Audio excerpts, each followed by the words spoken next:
Jersey's own Zach Gelb. Or maybe it's Pennsylvania. Anyhow, it's one of the two, I'm pretty sure. The Zach Gelb Show continues on Fox Sports 920 The Jersey.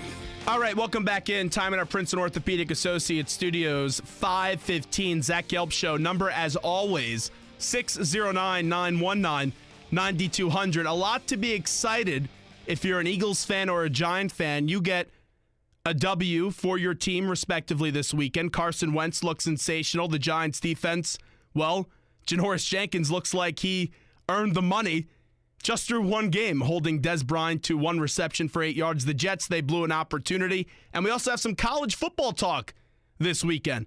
Penn State Temple. Last year, the Owls took down the Nittany Lions for the first time in 74 years, and the Nittany Lions looked for some revenge at Happy Valley. And now joining us on the hotline is a man that played many years in the National Football League, also was a coach at Temple, and he also played at Penn State, and that's my good friend Brandon Noble, who's kind enough to give us a few minutes right now. Brandon, thanks for a few minutes, and how are you, pal? I'm great, buddy. How you been? Well, I can't complain. I'm out of college, and I have a job, so things are going great. Amen, brother. Congrats on the show, man. I love it. And I was excited when you invited me on, man. I've been looking forward to this. Well, no doubt about that. And I used to talk to you when you were the defensive line coach for Temple. I want to start, though, with the NFL. Carson Wentz, everyone's raving about him in Philadelphia. A perfect debut, 2 touchdowns, no turnovers, threw for almost 300 yards. He looks like he could be the future for the Eagles. What impressed you the most about the kid from North Dakota State? Well, 2 things. The first one was just the way that he kind of handled himself, right? I mean, he looked like he'd been there before. He was prepared. He was out there. He was calm. He stood in the pocket and took hits when he had to deliver the ball where he needed to. The other thing was when you just look at his arm. He put some of those balls in places where, only his guy could get it. And I think when you look at those 2 things and then you tie that into the way that, the offensive staff kind of called the game for him, it was a good start. Now, it was against the Browns, but at the same time, I really don't want to take anything away from him or the Eagles right now because it's hard to win in the National Football League, especially with a rookie quarterback, and they went out and did it. And you're exactly right. You do have to take it with a grain of salt a little bit because it's the Browns, but then also I saw legit throws that I don't care what team it was against. Those throws probably would have been made because of the tight window that he was able to fit them in. Now it'll be a little bit different when you go up against a team with a legit pass rush, and we'll see how he fares, and there will always be those ups and downs in the rookie season. But I'm with you. The thing I was most impressed about was the way that he carried himself in his first start. He looked like he's been doing this for 10 years, and that was his first start. I'm sure he was giddy. I'm sure he was pumped up before the game. But how did, as a player, and you've been in there for your first game, how do you control those emotions and don't let the emotions get out of you and just realize, hey, I'm doing what I've done for my whole life, and that's just play football? It's hard. I mean, that first time you walk out on an NFL field, especially for a regular season game. Now, I was an undrafted free agent, kind of had to fight my way in. So, when I got there, it was a big deal. Now, I opened up my first NFL football game. I was playing for the Cowboys, and we were actually playing the Redskins, which is, that's about as nasty as it gets. And I grew up in Virginia, so I understood the rivalry. And I was puckered up, man. Those first, and it was more in the locker room, right? It was the preparation. It was driving on the bus in. It was those types of things. Once I got out onto the field, it was football. And I think that you saw that with Carson. You see that with some of those guys that come in and are able to handle it, is once you kind of cross that white line and get on the field, it's just football. It's all the other stuff around it where you kind of feel it, you get emotional, the nerves are there. But once you're out there and you're putting your hand in the dirt or you're taking a snap or you're running a route, it's something you've done since you were 10 years old, and it's like riding a bike. And it's amazing how the excitement level looking at the fan base has changed this quickly, because a few weeks ago we were getting ready for Sam Stinkin' Bradford, and now you get to see the future of Carson Wentz and not have to wait until the end of the season to see Carson Wentz. Take me through a player's reaction. This is something unprecedented when the starting quarterback gets shipped out a week before the season. How do you believe some of those vets took that news when they were preparing all year long for Sam Bradford, and now it's Carson Wentz? Well, that's life in the NFL, and it's tough. Things like that happen. A guy will be there 1 week, and the next week he's gone. And it might be a guy that you were planning on playing next to, or leaning on, or whatever it is. But I think the team handled it well. To me, again, on the outside looking in, it's tough to say. My guess is those guys had some sort of feeling right about Carson Wentz. Obviously, he had done enough in practice. He had done enough during OTAs. He had done enough while he was out there on the field to let the staff and the organization feel comfortable making that move, understanding you're going to deal with the ups and downs of a rookie, but he showed him something. So my guess is the vet saw it too. But at the same time, look, you have such a finite window in the NFL, such a small opportunity to play, let alone win. And you really do want to win while you can. And I'm not saying Sam Bradford was the answer, but when you think of, okay, rookie quarterback or veteran quarterback, you usually want to walk in the door with the vet. But look, man, I mean, he definitely, went out and handled his business. And those guys they're excited about it right now. But I do think the other thing is, from a veteran's perspective, a guy that's been around is you also understand, right? You're not going to be as emotional as the fan base is, emotional as the sports radio is, emotional as everybody is right now. It's so excited. Hey, look, it's a one game at a time deal.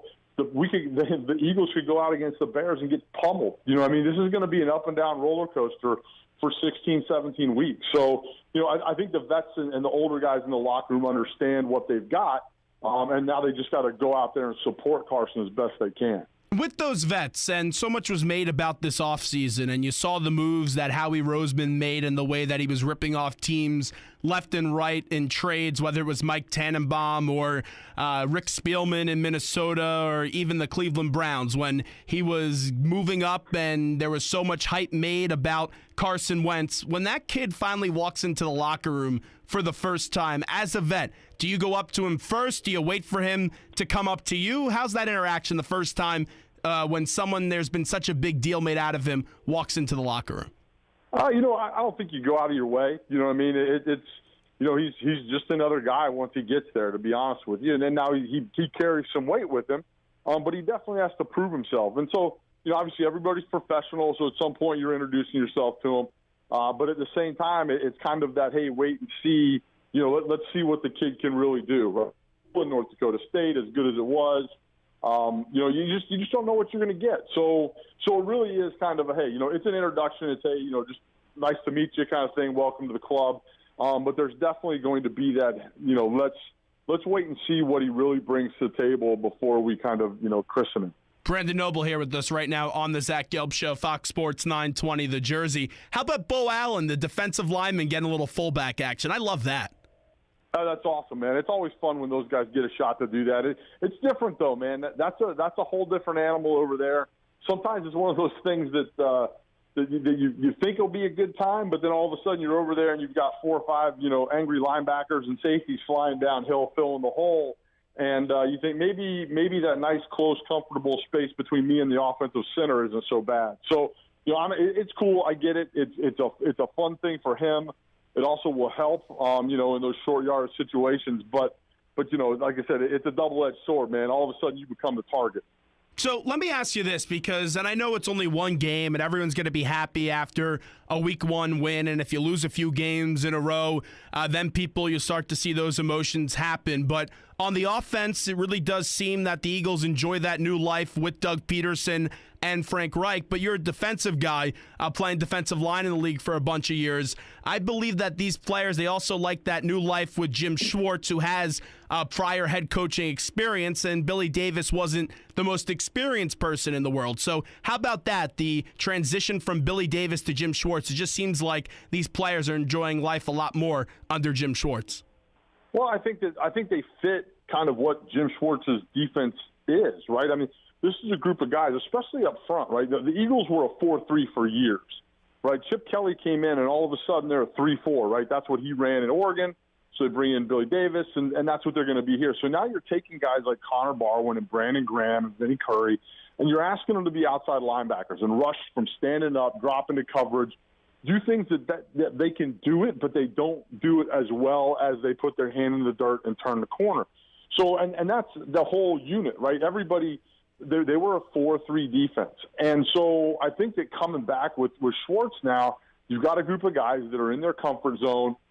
He's a very good football coach. He has a lot of NFL experience, and he had those guys ready to play. And you can tell they're having fun, right? Again, grain of salt, it's the Browns, but they got after them. I really liked watching their D-line play this preseason.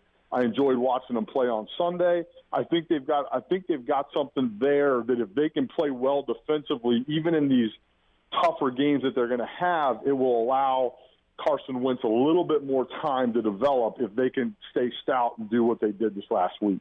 And it's definitely a big change because with Chip Kelly's offense, you were running so many plays, and then when the offense would go 3 and out in the short amount of time that you would run it, then the big boys get on the field and they are tired. But you've been watching this Eagles team for a long time, and it all starts in that defensive line with Fletcher Cox. And each and every week I walk away and I say, wow, I learned something and I've seen something that I've never seen before in this league, and he just always makes an impact play. How about the technique of this unit as a whole? Because they have a lot of depth, but as someone that knows the fundamentals of what it takes to be a defensive lineman, take me through what stands out to you the most with their technique.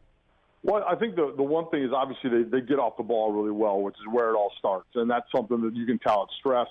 The other thing that I watched them, there were a couple snaps that as they got ahead and they were kind of, pinning their ears back and going, they were running some games, and you could tell, pass rush games, right? So you're trying to put an offensive lineman on an island.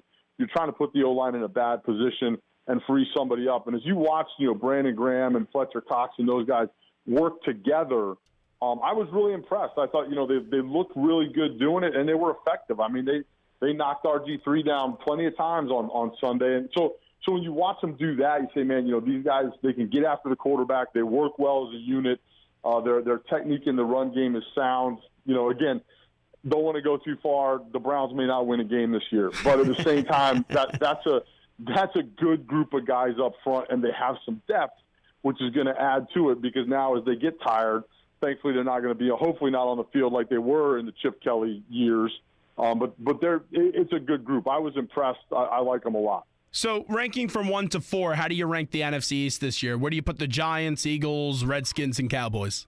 Man, after week 1, it's upside down from where I started. Initially, I'll be completely honest, walking into the season, I thought the Cowboys, the Redskins, and then it was going to be a fight for last place with the Giants and the Eagles. After week 1, obviously you probably flip that, but I have a real tough time. You talk to me at the end of September, and I think I'll have a better gauge on where everybody is. But right now, I think you'd have to say probably the Giants, the Eagles, and then the Redskins and the Cowboys fighting for the last place spot because it was. The Skins and the Cowboys didn't play well. They didn't, the Skins, especially last night, the running game wasn't there. They didn't look very good on defense. I guess it was Sunday night. Or it was last night, wasn't it? No, it was last night. Together. Yeah, they're all running together for me right now. It's just been one of those weeks. But, look, Eli Manning's tough to beat, and the Giants' defense looked a lot better than they have before. I'm still concerned about their running game and their O-line in New York, but that's kind of how I would rank them right now after week 1. I'll tell you, something I didn't get last night was you give so much money, you give a lucrative contract to Josh Norman in the offseason, and he's not an Antonio Brown the entire time. I just didn't get that one last night. No, it didn't make sense. I mean, that's why you bring a guy like that in. I played with Deion Sanders in Dallas at the end of his career, and he was able to kind of take care of one half of the field, and by doing that, it lets you do a lot of other things. And when you bring Josh Norman, you think, hey, that's what he's going to do. But they didn't use him like that. So I think that's a big question mark right now with where they are is, how are they going to use him? Is he as good as advertised? I mean, he shut things down, but he also played in a great system with a really, really good front seven that got after the quarterback in Carolina. So now it's, can he do it standalone, right? Can he do it on his own? Can he be that shutdown guy? And they didn't even put him in, in a spot to do that against the best receiver on the field last night. So I want to ask you this, because you played for both Dallas and Washington. What was it like to play in New York and then also in Philadelphia when you walked in Dallas Cowboys colors or even Washington Redskins colors? Well, the Cowboys colors were definitely worse. I'm not going to lie to you there. In all those places. Of course. So obviously, especially up here, Philly and New York, they hate the Cowboys, and in Washington too. So it was different. I mean, look, when I was in the NFL, the Eagles were still playing at the Vet, and so when we would come to play the Eagles, I would tell my mom and dad, I'd say, look, if you guys are coming to the game, you can't wear Cowboys clothes or colors, right? So I played at Penn State. I said, look, just put the Penn State stuff on. It's blue and white, but it's not Dallas Cowboys blue and white. And I didn't have to worry about my parents getting beat up at the game. So it was tough. It was fun though. I mean, that's what's so great about this division. The NFC East is they hate each other, right? And it's nasty, and the fans. But that's what makes it exciting. People say now, I played for the Cowboys, I played for the Redskins, and I live in the Philadelphia area, right? And it's got to be tough, and they hate those teams. I said, yeah, but they're passionate about their sports, man. They love their teams, and they hate the teams that they play against. And that's the way it should be. So it was a lot of fun. It's a great it's a great division to play football in, and I enjoyed it a lot. And it's going to be interesting. I don't think the NFC East is very strong this year, so I think it's kind of up for grabs right now. So as someone that played in Dallas, there's always high expectations in Dallas. No matter what your roster is, there's always so many eyes on quote unquote America's team. Let's take a look at the Jets. There are expectations for them to get to the playoffs, and the Jets are a team that they have the talent to get to the playoffs, but also a tough schedule. How tough is that? Game one, you play the Bengals, you go 2 of 5 in the red zone. You have a kicker who got a field goal blocked, misses an extra point. Do you feel that pressure that early on in the season when you look at your first 6 games and you don't have any easy games, as they like to say? Well, I mean, you obviously try not to look too far ahead, and especially as a player, you can only handle so much. But no, I mean, look, that one couldn't have, those situations there last week, couldn't have gone much worse for them as far as the start goes. So when you look at it, you are, there's definitely some pressure. I think that they've got a good football team, they've got a good defense, they've got a great staff. And you look at kind of where they are, and you just don't know. Like they need something on offense, right? They need to find an identity there. They need to get that stuff dialed in, because you're right. The first month and a half of the season is brutal for them, and it's hard to overcome that sometimes, right? If you get beat down too much and things go poorly, sometimes you can kind of lose a little bit of that mojo and it falls apart on you. Wrap it up with Brandon Noble. Let's get into some Temple Penn State. A lot not being made about the play that will be on the field Saturday. A lot being made about what's going to be going on before the game. And Penn State's going to be honoring Joe Paterno. As someone that knew Joe and went to Penn State, should Penn State be honoring Joe Paterno right now? Well, I mean, look, to me, it's a yes, right? And I understand this is one of those issues that people are incredibly emotional about on both sides of it. And I understand that completely. I don't ask anybody to tell me I'm right or wrong or understand, how those of us that played for Joe feel about him.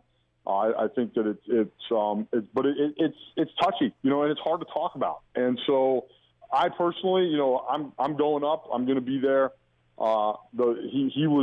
He was very good for me and to me. Now you obviously look at all the other stuff that went on up there, and it's bad. But I'm okay with it. Obviously, I played for him. I'm a better person because I played for him, and I went through that program, and I walked out the door at 22 better than I walked in at 18, and that's what you want as far as a parent sending their kid off to school. So, like I said, I'm going up for the festivities. I'm excited to watch the game. I'm excited to watch those guys at Temple come play, and I think it's a big one for both of those programs. I don't like the decision, and I do agree with Reese Davis. It does make Penn State look very tone-deaf because you are talking about an institution, and this was a safety of children issue, and that safety was violated. And with Paterno, even he said that there could have been more, and there's been some ugly things, allegations that came out this year. The one thing, though, that I just don't get about it, and maybe you could give me some perspective on it, is Penn State as an institution, I would think would want to move on from what happened, and they want to create a new identity, and they want to not associate themselves with what happened under Jerry Sandusky and that entire regime that was corrupt with the dealing of the cover-up of this incident. I just don't understand when in our society this is going to get a lot of negative attention and they want to move on, why the timing is now to honor him. That's just the thing I don't get about this whole situation, Brandon. Well, yeah, I mean, look, I understand there's a lot of people that feel that way. I think that the thing is, though, is there's Penn Staters don't all feel that way, right? And there's a large group of that, and this is where I'm going with the school, right? So the school is getting pressure from all sides, right? And look, the university handled this as poorly as anybody could handle. No question.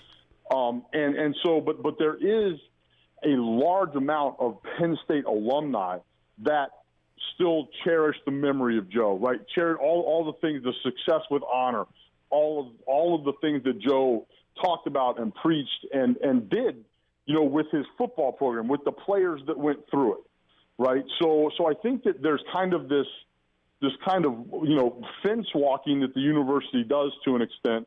And again, I was surprised, probably like you were, and like most people were, that it is happening.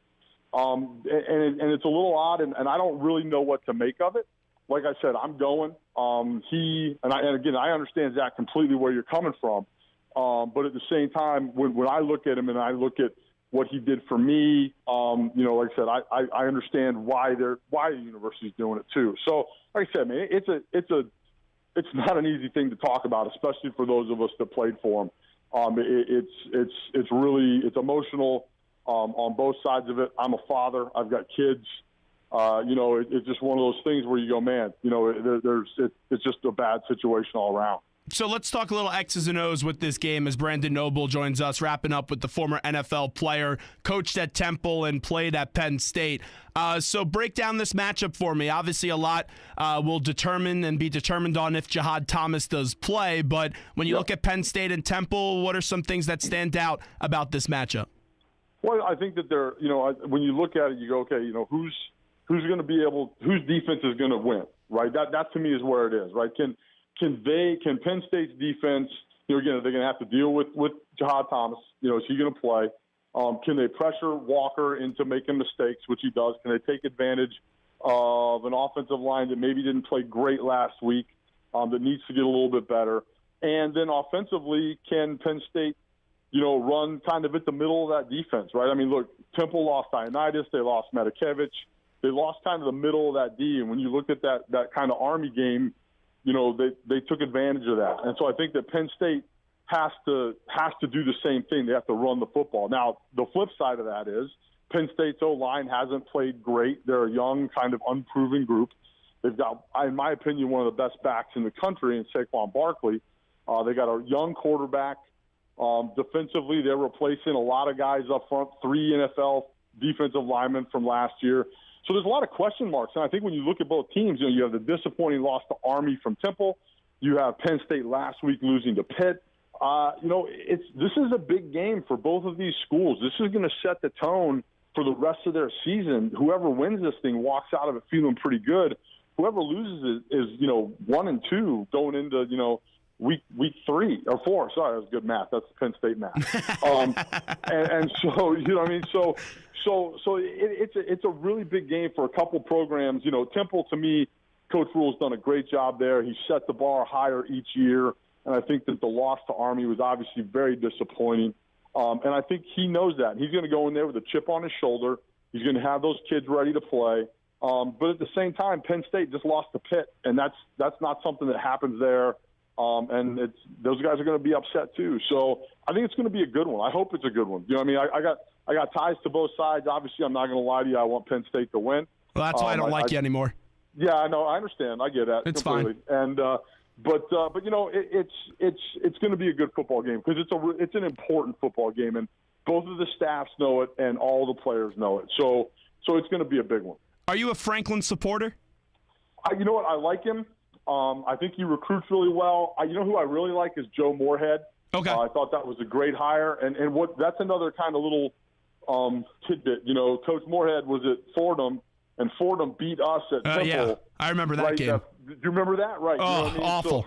So, heartbreaker. Right, but he did. So that matchup right there, Phil Snow versus Joe Moorhead, a couple of very, very good coordinators in college football on both sides of the ball. I mean, there's a lot of neat little things going on. But here's what I want. I love for Coach Franklin needs a signature win. You were hoping it was going to happen last week.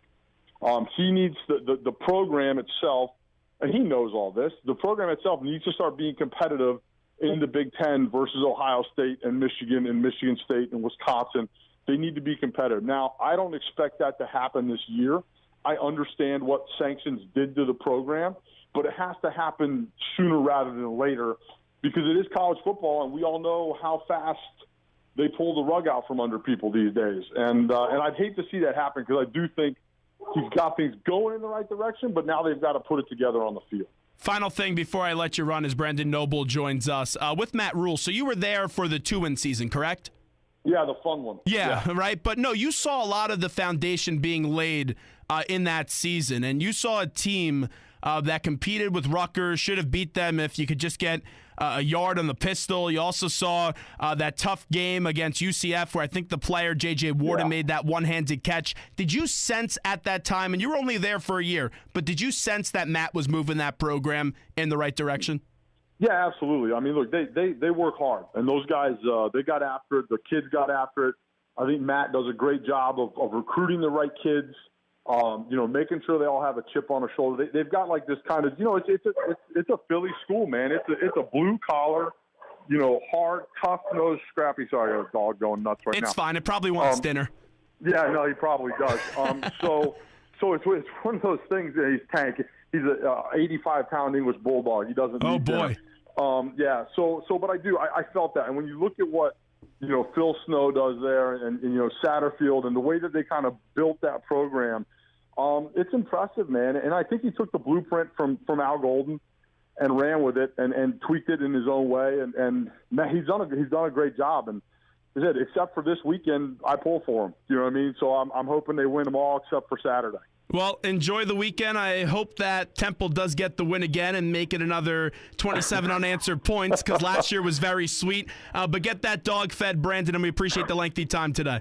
All right, Zach. Take it easy, bud. Thanks for having me. Thanks so much. There's Brandon Noble. Incredible job by him on the Zach Gelb Show. Fox Sports 920, the Jersey, 609-919-9200. I always like to get that perspective from a former Penn State player and someone that was there for Joe Paterno, because it is tough for them because they knew Joe as someone that he wasn't portrayed as like he is now.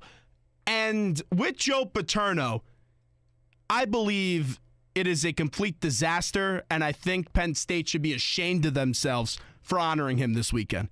We're talking about the safety of children. It goes for Curley, Spanier, Schwartz. It goes for all of them. It does. And that institution enabled a pedophile around their campus. That's what they did.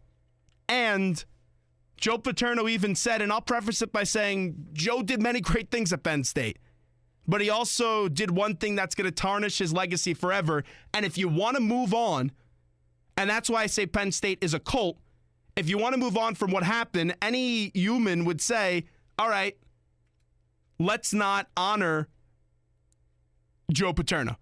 And that's why I agree with Reese Davis. They come off as very tone deaf, and I don't understand why you're honoring Joe Paterno. It makes zero sense to me. I understand it's the anniversary of his hiring, but this is something that, yes, Joe Paterno played an instrumental role. He made Penn State what it is, but an institution should care more about the safety of children. And that's not what happened with the leaders at Penn State at that time.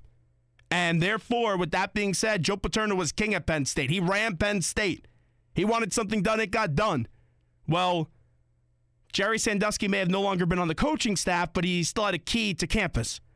So there's a lot of things, a lot of allegations that Joe knew. Report came out that he knew back to 1976. So I'm not honoring Joe Paterno. You shouldn't. And I think it's a bad job, and it sends a bad message. All right, Zach Gelb Show, Fox Sports 920, the Jersey. Time right now in our Princeton Orthopedic Associates studios, 5:44. We'll take a quick break. We'll come back, talk some baseball, also talk a little Todd Bowles. He got a little chippy with the media yesterday. I like Todd Bowles. I've met him before. I've interviewed him before. But yesterday, he went a little Bill Belichick on you. We'll talk about that next.